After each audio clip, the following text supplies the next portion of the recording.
Sur Blender Stack Exchange a été posée la question de la modélisation de ce ballon inspiré du dirigeable qui s'appelle le Cheetah di Ferrara et notamment comment s'y prendre pour faire ses excroissances. Donc voilà ma proposition. Et ça c'est le ballon en question. Alors je vais commencer par créer un cylindre. Shift A, Mesh, Cylinder. Et ici, dans le panneau Operator Box, je vais lui donner 16 vertices. Et Cap Fill Type, je vais mettre Nothing de manière à ce que je n'ai pas de face en haut et en bas.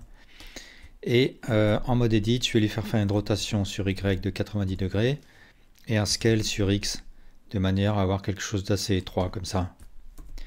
Je repasse en mode Objet et je vais faire un Shift A, je vais créer un cercle qui va faire 8 vertices. Et je lui fais faire une rotation sur X de 90 degrés et un scale. Je vais l'amener devant comme ça là. Et de manière à ce que mon cercle ne dépasse pas deux faces. Donc comme ça c'est parfait. Je sélectionne mon cylindre maintenant. Je passe en mode Edit. Je vais faire un CTRL clic gauche pour sélectionner le cercle. Et ensuite je vais dans Mesh, Knife Project. Et ça m'a coupé comme ça ces edges sur la surface de mon cylindre. Alors je peux supprimer ce cercle maintenant. Je sélectionne mon cylindre et je vais passer en mode de sélection de vertices. Et je vais joindre ce vertex à celui-là avec un J, celui-là à celui-là, et ainsi de suite. Et ensuite je vais utiliser le couteau, le knife. Là je suis toujours dans Blender 2. quelque chose, donc K pour activer, Z pour couper à travers, C pour couper orthogonalement. À partir de Blender 3 c'est K pour activer, A pour couper orthogonalement et C pour couper à travers. Donc là dans mon cas A, Z, C, et je peux couper cet edge loop comme ça. Et maintenant, ce que je vais faire, c'est encore un scale sur X de manière à avoir une forme un peu plus ovale, comme ça. Je vais ensuite sélectionner ces faces, faire une extrusion et faire un scale. Et ensuite, je vais sélectionner ces edges et faire un CTRL B. Et ensuite, une extrusion et supprimer ces deux faces-là.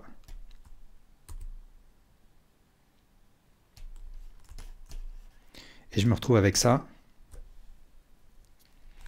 Alors comme ici je peux voir que mes formes collent presque l'une à l'autre, je vais réduire cette partie avec un S sur X. Et maintenant je vais pouvoir répéter mon cylindre. Alors ici dans le panneau des modifiers, je crée un modifier Array. Donc il est sur X, ça c'est parfait. Je vais créer par exemple 8 répétitions. Et je vais maintenant... Alors il faut que je pense aussi à activer Merge de manière à ce que les vertices à la jointure se fusionnent. Et ensuite je vais créer un modifier de type Subdivision Surface de manière à rajouter de la topologie virtuelle pour que mes formes soient plus rondes. Et je vais faire un clic droit Shade Smooth. Je vais faire un subdivision avec un niveau de 2. Et maintenant, il faut que je raffermisse certaines arêtes. Donc ici, je vais créer un edge loop. Ici aussi, je vais en créer un ici, ici, ici, aussi à la base de mon excroissance, comme ça.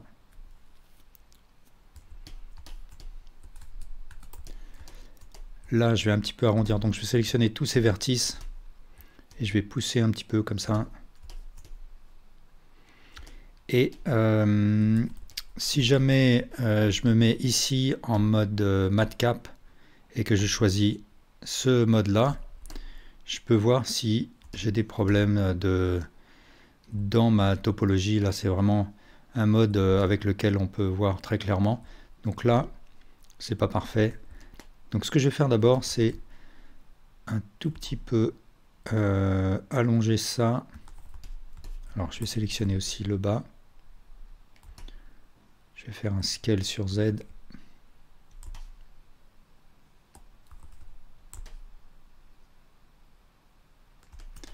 Je vais rajouter de la topologie. Donc je vais rajouter cet edge loop là et celui-là.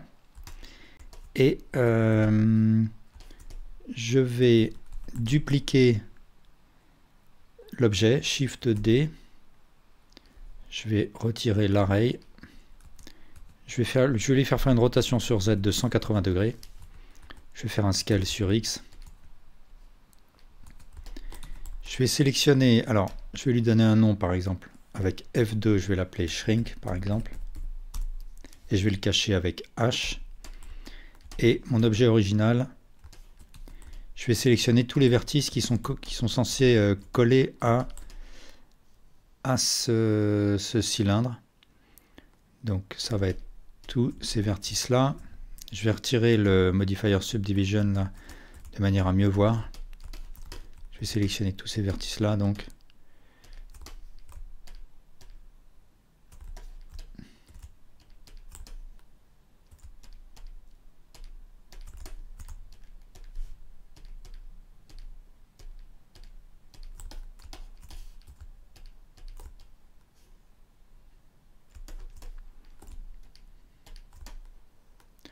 Je vais les attribuer à un groupe, donc CTRL G, Assign to New Group. Je vais mettre un modifier de type Shrink Wrap. Je vais désigner comme target le cylindre Shrink.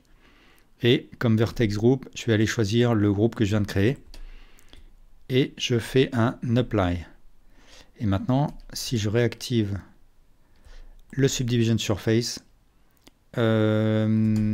ça s'est amélioré, j'ai moins de problèmes ici de pincement de topologie.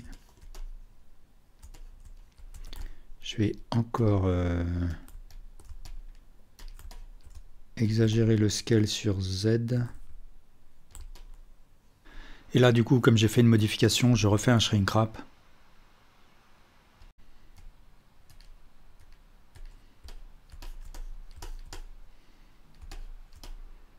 Voilà, donc comme ça, c'est pas trop mal.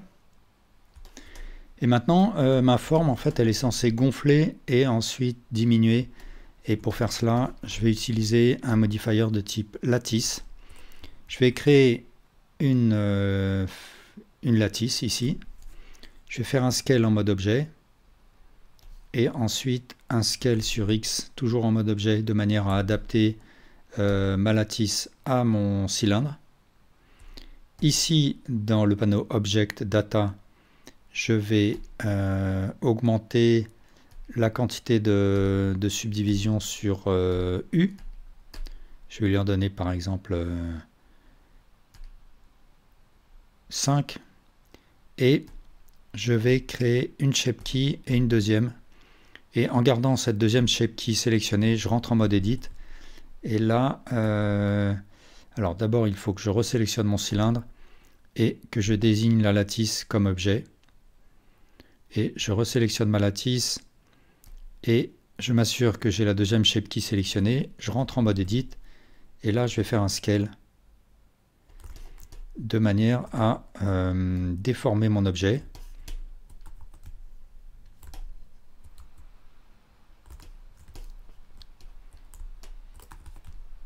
Peut-être le gonfler là.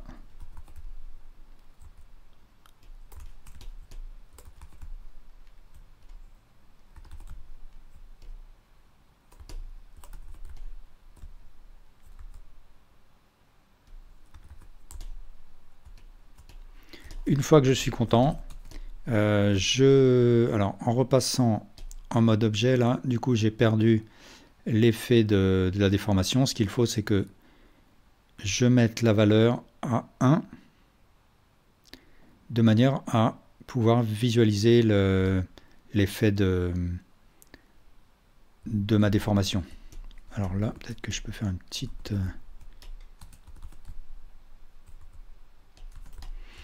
Et une fois que je suis content, je sélectionne mon objet, ma lattice, je les duplique, Shift D, je les mets dans un dossier de manière à garder une version avec tous les modifiers de côté.